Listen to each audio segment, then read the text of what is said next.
O grande problema que temos na economia é que continuamos a ensinar estudantes de economia que a economia é um carro e as taxas de juros é um pedal de gás, e isso é completamente errado. Dr. Frank, 2 anos atrás você escreveu este artigo sobre a ilusão atual de prosperidade e desde então o que mudou? Bem, eu diria que a crise foi adiada e não cancelada. E eu diria que a situação hoje, em comparação com o ano 2015, quando eu escrevi isso, está muito pior. Isso é porque tentamos solucionar o problema da dívida com maior dívida. Se olharmos para o endividamento das famílias, que agora é 12,68 trilhões de dólares, que é um nível apenas 1% abaixo do que era no terceiro trimestre no ano 2008. A diferença hoje é que a composição mudou. Tivemos um aumento significativo em empréstimos para a aquisição de automóvel e empréstimos estudantis. Em resultado, obtivemos um ritmo forte da venda de automóveis.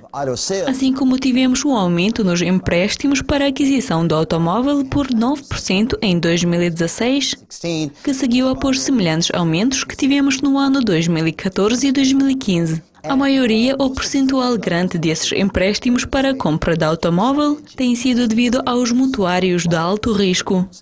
Ou seja, temos muitos empréstimos para veículos que foram atribuídos para as pessoas com pontuação de crédito baixo de 6,20.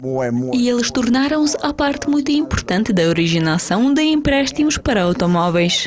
O problema é que dos últimos dados do Fed de Nova York é que as taxas de inadimplência estão a aumentar. E neste momento temos 6 milhões de pessoas que não estão a cumprir os seus empréstimos ou estão mais de 90 dias em atraso. Então isso é um problema significativo. E não é apenas o problema do yuan, mas também da Europa. Podemos observar que no Reino Unido os empréstimos para automóveis aumentaram por 12% no ano 2016. Basicamente, a dívida aumentou de 11 bilhões de libras para acima de 31 bilhão de libras.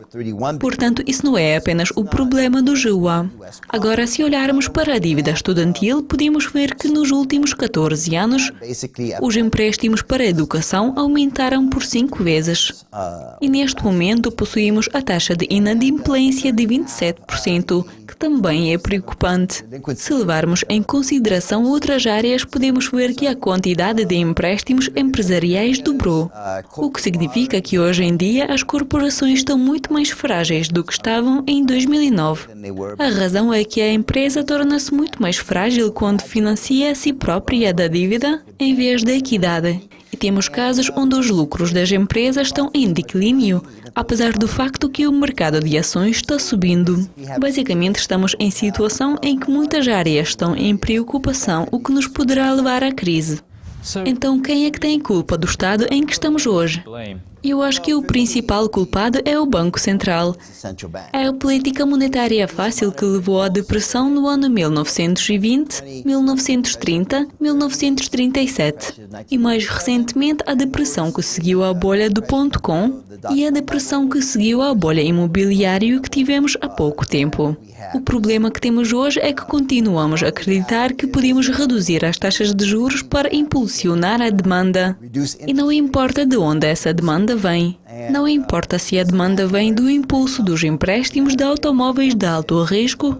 Atualmente, tudo o que é necessário é a demanda adicional, o que é um grande erro. O nosso erro é que não realizamos onde estão as taxas de juros, que é o preço das preferências de tempo. As taxas de juros desempenham um papel fundamental no alinhamento da produção com a demanda através do tempo. E se você interferir com as taxas de juros, o que você interfere é a capacidade dos preços para alocar os recursos onde eles estão mais necessários pela sociedade. O grande problema que temos na economia é que continuamos a ensinar os estudantes da economia que a economia é um carro e as taxas de juros é o pedal de gás, e isso é completamente errado. E agora, o que precisamos alterar e quais medidas tomar? Bem, como eu tinha dito, é que se vamos ter a crise, isso é apenas uma questão de tempo. De acordo com a minha opinião, existem 3 possibilidades. A primeira é a mais provável, que simplesmente vamos imprimir o dinheiro, que é um truque do governo. Em seguida, isso vai nos levar à hiperinflação.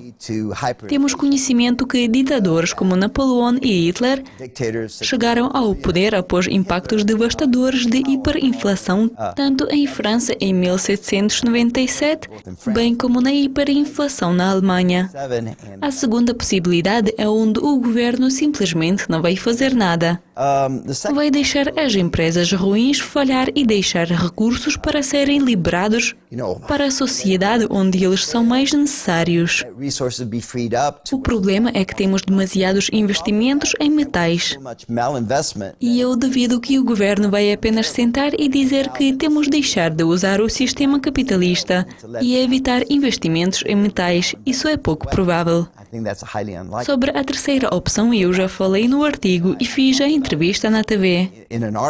É o plano de Chicago, onde também vamos imprimir o dinheiro.